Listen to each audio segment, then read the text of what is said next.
ఉద్దేశం తపస్సు చేసుకోకూడదా అంటే అప్పుడు సాధువులు పోషించే వాళ్ళు లేరు కాబట్టి మేము ఇప్పుడు వచ్చాము, అక్కడ సరైన ఆశ్రమం లేదు కాబట్టి మేము వచ్చామన్నారట.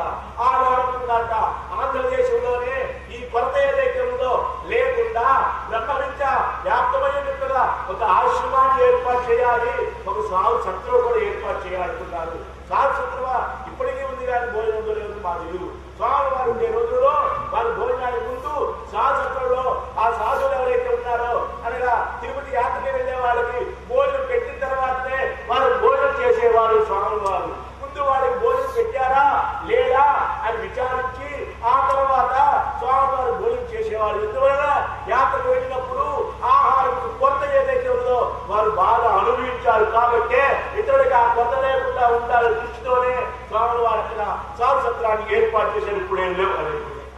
అందువల్ల అలాంటి మహానుభావుల చరిత్ర ఎన్నేళ్ళు చెప్పుకోవచ్చు. లక్ష్మణయ్య గారు గారు చెబుతుంటే ఇంకా అద్భుతంగానే ఉంటూ ఉంటుంది.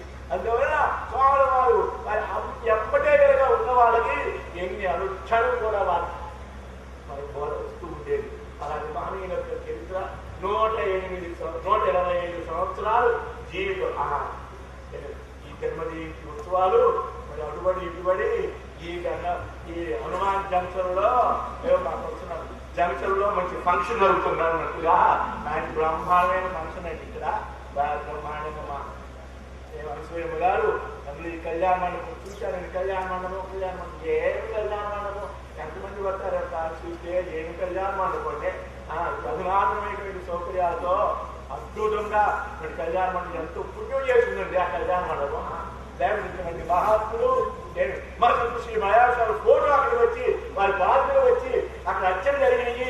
ఈ గీతాకారాలు ఏం జరిగినాయంటే ఇంకా ఆ యొక్క కళ్యాణ